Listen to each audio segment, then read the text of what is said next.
am writing this review while in the midst of doing episode reviews for the anime adaptation of The Rising of the Shield Hero, so I can't help but be struck by the different ways that the two presentations are handling their world building and vast difference that creates in their effectiveness. The key difference is perspective. Unlike Shield Hero, the split in perspective both between two main characters and, as we eventually discovered, between two time frames allows for a much broader and more intricate construction of the big picture. And support has come from the occasional brief side tracks into other viewpoints, some of which are from characters whose actual identities aren't revealed until later.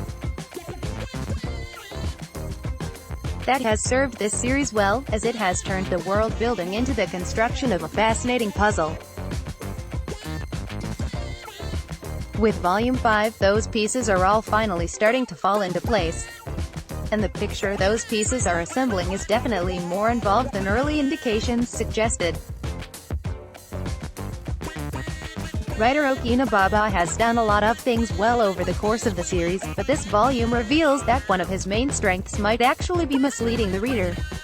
The first major example of this was implying that the human and spider timelines were one and the same until enough evidence mounted that they had to be at least a decade apart. A more involved case can be seen in the way the story has suggested a connection between the spider and the demon lord since the end of Volume 2. As the differing timelines has become clearer, evidence pointing towards the spider eventually becoming the demon lord of Shun's timeline seemed to be accumulating, but there are also hints to the contrary if one knew what details to focus on. The tricky part has been recognizing the latter for what they are, and indeed, the importance of some of those details has only become clear in retrospect. A good chunk of this volume is devoted to assembling all of the pertinent details so far to finally reveal who the spider actually is in Shun's timeline, what her connection to the actual demon lord is, and how that came about. The latter part of this is the most surprising revelation, especially given that earlier in this volume the demon lord tries her damnedest to kill the spider, though it does happen for firmly logical and in-character reasons. The former shouldn't be as much of a surprise, as hints have been dropped about that ever since the character in question was first mentioned, though again, picking up on various details actually being hints is only clear in retrospect. Overall, it's a clever play on Baba's part. So is what's going on with the overall world structure. This volume does not fully reveal Baba's hand on that, but it offers additional hints about how twisted this world actually is. Those primarily come from the suggestions about what role the elves actually play in this setting, or, perhaps more precisely, what role the elves' leader, Patimus, plays. As this volume progresses, the notion that the elves might be the good guys is gradually thrown into complete disarray, to the point that by the end of the volume the possibility that the demon lord might be in the right is raised.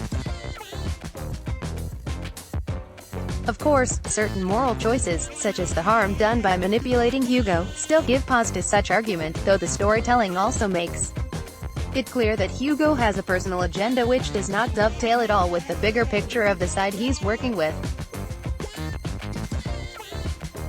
At the same time, all sorts of additional hints are being thrown out by exposure to new perspectives, including those of both Ms.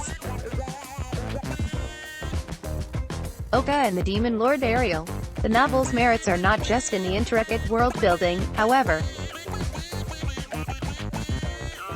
The numerous different perspectives offered here, more, I believe, than in any previous novel, allow a much greater fleshing out of some characters who had previously been only peripheral, to the point that a scorecard may now be needed to keep track of all of the significant players. This volume also shows better than any previous ones the contrast between the spider's attitude-laden inner voice and her outward difficulty communicating with others, which when combined with other revelations, suggests that her previous comments about being alienated from the rest of the class were more because she made herself unapproachable than because the class was actually against her. The tense action sequences that have always been a highlight of the franchise get emphasized a bit here but aren't entirely gone, either, with both our spider and other characters getting clever with the powers and abilities available to them. The one downside is that this novel does suffer a little from power-mongering in certain places, but that is a comparatively minor nuisance. Technical side is the same as ever. Baba still favors short, often one-line paragraphs for a breezy, free-flowing style, and that has applied to everyone. If that hasn't appealed to you in previous volumes, this one won't improve that situation. The front glossy page features a trio of characters, though one is not as significant in this volume as her placement on that page suggests. Black and white illustrations mostly shy away from monster profiles in favor of the first depictions to Dataface humanoid form and the Demon Lord. However, I don't recommend flipping through the book before reading it, as one of the pictures laid in the novel is a massive spoiler. In the afterword, Baba indicates that this novel has been changed markedly from the web novel version through the omission of one character prominent in the web novel version, and speculates that the next novel could stray even farther from the original version. Whatever the case, the last few lines provide an enticing long-range hook for future installments, while the state of events at the end of the novel provide meaty short-term hooks. Overall, the novel is another major success for the franchise. Let's block ads. Why?